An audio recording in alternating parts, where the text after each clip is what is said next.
Hi, welcome to Shelf Starters.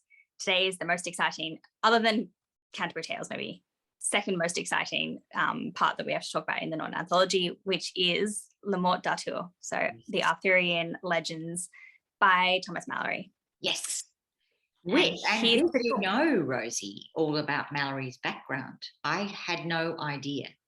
No. He wrote this in jail, while in jail. So he was absolutely a not just a scoundrel, but quite a terribly bad person, apparently. Yeah. He was accused of terrible crimes, including rape. And he wrote theft this and rape. while in prison, and yet it's such a tale of honor and glory and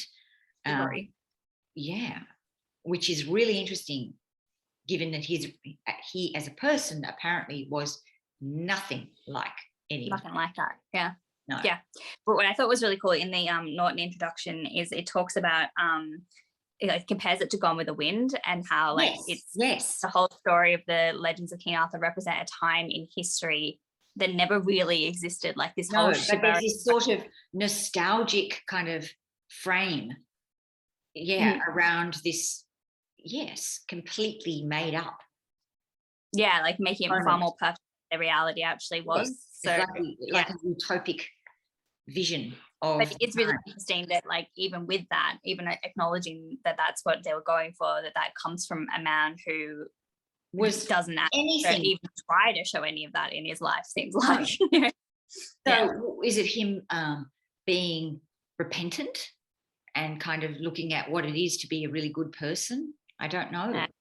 I don't know, but I think one theory is that this is he was writing during the War of the Roses and he switched sides. Yes. So there is also the possibility that actually these crimes that he was sent to prison for, he didn't actually do them, and it was more to do with. We won't know that, of course. We'll never really know. Yeah. There is no real Arthur that people can actually find. No, but he's referencing a lot of historical things, so I feel like he maybe did exist. Or but we'll never know that either. We'll never really know. There is no real historic. Certainly, all of the mythical stuff. It's all obviously, but and it's referenced a lot, but there's no actual historical sources. Yeah. So I think that's really interesting. So and so this was published by Caxton. The Caxton printing press was used, and this is the earliest piece of literature that the printing press had actually published. That's what I read, and that's pretty amazing. And then Alfred Lord Tennyson translated, wrote his own version, which a lot of them have, and we I think that's what we go by. That's what we normally reference. Yeah. But reading this section, so in the Norton we only have, the actual full Morte d'Arthur is massive and has all these different books within it, like little, I guess, chapters or sections following different knights and things like that. But the section that we have in the Norton is from the end, Death of Arthur. Yep. Which I think actually is the best part of the whole book, really, like the whole Morte d'Arthur, because I did read the whole thing and I really liked it. I think I liked probably the beginning and the end the best, because I think the middle section where it's a whole heap of each individual knight, you follow them on their various quests and things like that. They're very similar. There's a lot of jousting, killing people, knocking people off horses, that sort of thing, over and over again with different knights. So really the best parts were the frame narrative, I think, of how it all came together, how the round table was formed and everything, and then how Arthur dies and all of the ending of the round table, which is really cool. So that's what is covered in this one. Yeah. What did you like the most about it? I actually really liked, it's nice to move to prose. That was an enjoyable shift. And it really is a proper story. It's the first time you get into and very natural kind of dialogue. It feels more like English today, really. I feel like it's the most close to novels that we read now. Yep, very much so. So it's quite easy compared to much of what we've been reading, for sure. Yeah, that's what I really noticed and enjoyed straight away. Yeah, much easier to get into the story in a sense, because it's, you don't have to really grapple with language and the structure and stuff like that as much. Yeah. I think what is really cool about the way it all culminates, and also just in general the whole story, is how complex the relationships are between all the different characters. So you've got Arthur, who before he met Guinevere had an affair and had this illegitimate son, and then that son is his big mortal enemy now, Mordred. And then he's got Guinevere, who's off having an affair with Lancelot, but then Arthur's really close to Lancelot, like his best friend. So there's all that friendship and betrayal, as well as love and affairs, and it's just very complex. And human. Very complex. Lots and lots of layers all the time. But yet this kind of undercurrent of, you know, what good noble behavior would be, I guess. And Gawain as well is really in the middle of it. So he's torn because he loves Lancelot and Arthur, and when he finds out about this affair, and he doesn't know which way to turn. I really enjoyed reading that whole part. I mean, I'm not sure. I think of all the characters, Lancelot's a really interesting one. We should go into depth about him in a bit. But Guinevere is just like, I don't really get her. No. I've struggled with. That's probably because the female characters are not quite as reviewed, or, you know, they're not. We're not. They're not really.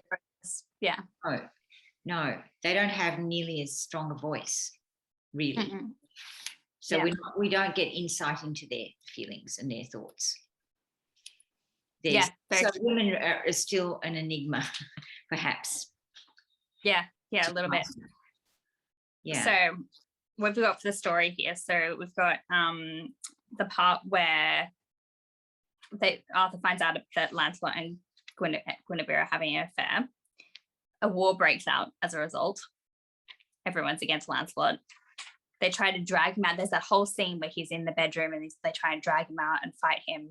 And he's like fighting left-handed and like being all like chivalrous, in, you know, not giving it his all because he doesn't want to hurt his friends. And it's funny. There's a line in here that I thought was really funny, where like the author is trying to like think the best of Lancelot, and it's like, we don't know what they were doing in the bedroom. It could have been playing tiddlywinks. Like, we don't actually know. It could have been totally fine. And so, like, the author very much sides with Lancelot, which is interesting because, like, we know he was in the wrong. In the terms of that affair. But there's so much sympathy for him. Yeah, I know. It's interesting, isn't it?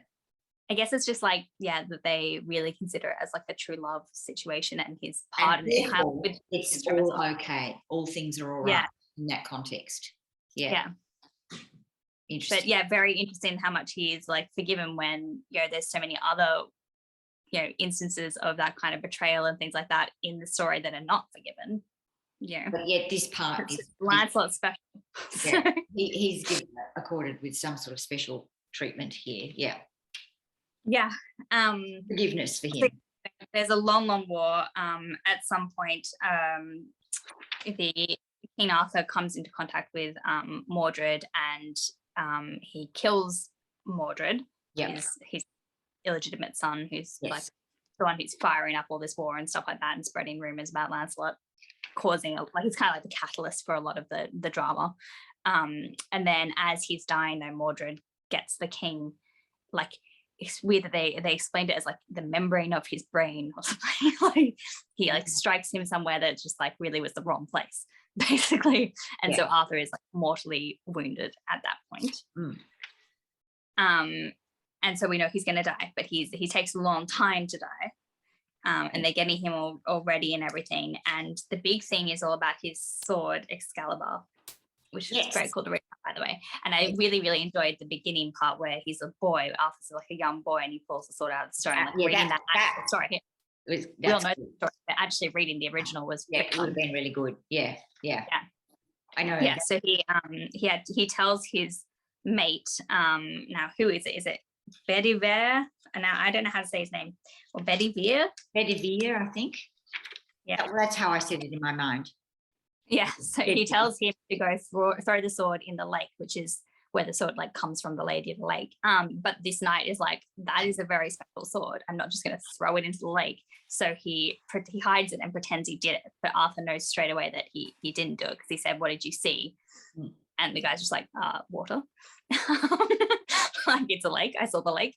But Arthur knows that if he'd thrown it in, the lady would have come out of the lake and gotten it. So he does like several times, like the whole, like, I think might be 3 times. I assume that's, standard literary thing. And eventually he does throw it into the lake, and a hand comes up and grabs it. Which is very cool. Very like, that is really cool, isn't it? And you can really visualize that. You can actually see it. It's written so. I feel like it happens. So every time reading this, could not stop thinking about Merlin, the TV show. I know. Which I remember loving. So I don't really read it. I watched it so many years ago, like when it first came out. It's really old now. It was a long time ago, Rosie. I think I was in high school. Like, it was a long time ago. Yeah, very long. But so I feel like I remember flashes of it, and I think I remember a hand coming out of the lake with the sword. Yeah, see, I don't know, because I never watched it. But yeah, it was very cool. It was a lot. But yeah, so that happens, and then once he knows that this sword's gone, he's kind of like ready to die, and he goes out to the lake to be put in the barge with the magical women, the fairies, and go to the underworld. The fairies, yeah, the queens, Morgana and 2 others. So it's Morgan Le Fay. Morgan Le Fay, yes. Queen of Northland, Queen of the Waste. Excellent. Yeah, Morgan Le Fay, that's Arthur's sister as well. So these relationships are so complicated, because it's they're just all like everyone. All of them are connected at all times. Yeah. I actually kind of would have appreciated a family tree. I think that would have been quite helpful. Yeah, because it took me a while. They're all related, like all of them are like, there's like cousins and brothers and like stepbrothers and all sorts of weird stuff going on. Anyway, and then he gets taken off to the underworld or whatever we think it is, and may rise again, that whole myth of Arthur, which we've covered in a previous episode. But it goes beyond that in the actual Morte d'Arthur to the, like, after Arthur's dead, what happens to Lancelot and Guinevere. And also there is a scene with a burial. So we do actually have Arthur's body being buried at some point as well, which is interesting, given that I think he's coming back. Yes. And we go from Glastonbury to Amesbury.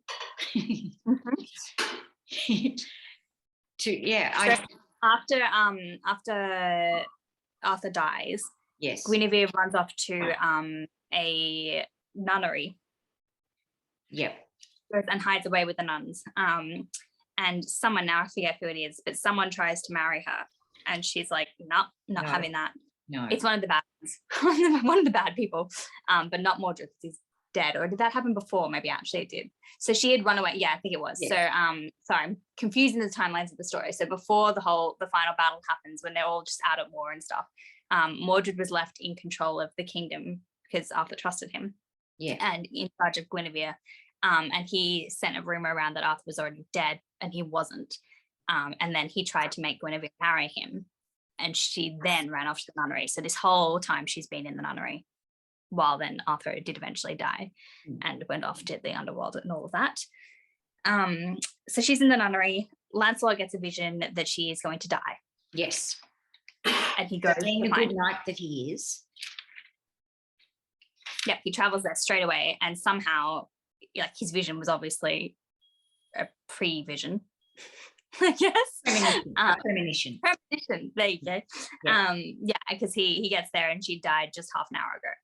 Yes. And you imagine, though, like, in this time, it's not like they just popped off there and got there straight away. That would have been probably days. That was days of travel. Yes. Yeah. Yeah. So he sees her, she's dead, and he goes and puts on a big funeral for her. Yeah. Buries her next to Arthur. Which is very noble. Yeah. Yeah, very noble. And he then wants to repent. So his whole rest of his life is trying to, like, become a religious man and get God to forgive him for all his sins in betraying Arthur. So he has a long period of praying and things like that. And then he gets sick. So within 6 weeks later, Sir Lancelot fell sick and lay in his bed. And then he sent for the bishop, and there was Hermit and all his true fellows. Then Sir Lancelot said with dreary Stephen, Sir Bishop, I pray you, give to me all my rights that longeth to a Christian man. Yeah. But they don't believe that he's dying. So I feel like it's trying, I'm not sure if anyone else has any idea what the actual sickness could have been, but I think it's supposed to be like heart sickness, like that he just died of grief. I just assumed that he was dying of a broken heart. And then because I read somewhere that one of the reasons this story was not retold for a long, long time was because of the Reformation of the church and the hugely Catholic undertones in the story. So they just didn't present this story during the Reformation at all. Oh, that's and you can see that when Lancelot's dying and he's called for the bishop. Which you will, my careful body will into the earth. I have warning more than now I will say. Therefore, give me my rights. Yeah. So he talks on. It talks on about what Christian men do and being and praying first and what they want in burial. So there's a lot of Catholic reference going on. Yeah. And then he dies, and then and he is given proper ceremony and things, and all the knights who are still alive, which is not many of them at this point, a lot of them died in that war, come and back. There's a mass after his death. Yeah. And then isn't he put into the same area as Guinevere, isn't he? Or the same horse? And Arthur. Yeah. What's a horse buyer? That must be a cart, is it? It must be, yeah. Horse, what did you say? Horse buyer? Yeah. Or buyer. Like horse beer? Yeah. I don't know. I assumed that was like a carriage. Kind of carriage thing. Yeah. So it was the one that horse beer or buyer or whatever that Queen Guinevere was lady before she was buried. And so the bishop and they all together went with the body of Sir Lancelot daily till they came to Joyous Gard, and ever they had an 100 torches burning about him. So massive symbolism and ceremony. Yeah. So it seems like everyone takes 15 days to get him to this Joyous Gard. And then they laid his corpse in the body of the choir and sang and read many psalters. I guess they're psalms. Yeah. Oh, they are. Yes, psalms. And prayers over him and about him. And ever his visage was laid open and naked, that all folks might behold him. So that custom of, looking at the body before burial, like an open casket, literally. Yeah. So, very much the full Catholic funeral is what we're talking about. Yeah, and then it's kind of, it gives you a little bit of an afternote of, that these other knights, they did then go on and they did still do other fights, fought with the miscreants and the Turks. But then it's basically like after that point, there was no more Knights of the Round Table. It's all disbanded, which is sad. Yeah. It's kind of like a nostalgic end point where you're like, oh, that's the end of an era when those three main figures die. Yeah. I know. But I really liked it. I think Canterbury Tales #1 probably. This is possibly my second favorite. I think mine too. From the Middle Ages, just the complexity of the characters and the relationships, and like the fact that it's just such a drawn out story. Like it's a real story. It's a full story. Yeah, and it's kind of it comes back like the whole bit about how Excalibur is gotten at the beginning and then coming back to it at the end. Like it's just really well plotted and things in a way that is, I guess, more like modern literature now, where it feels like it has a clear progression, I guess, despite all the random little tangents in the middle that kind of lost me a little bit sometimes. The overall thing is just so huge, and has obviously captured everyone's attention over many, many, many years, because it is remade, readapted all the time, and made particularly into film. It's particularly adapted to film, isn't it?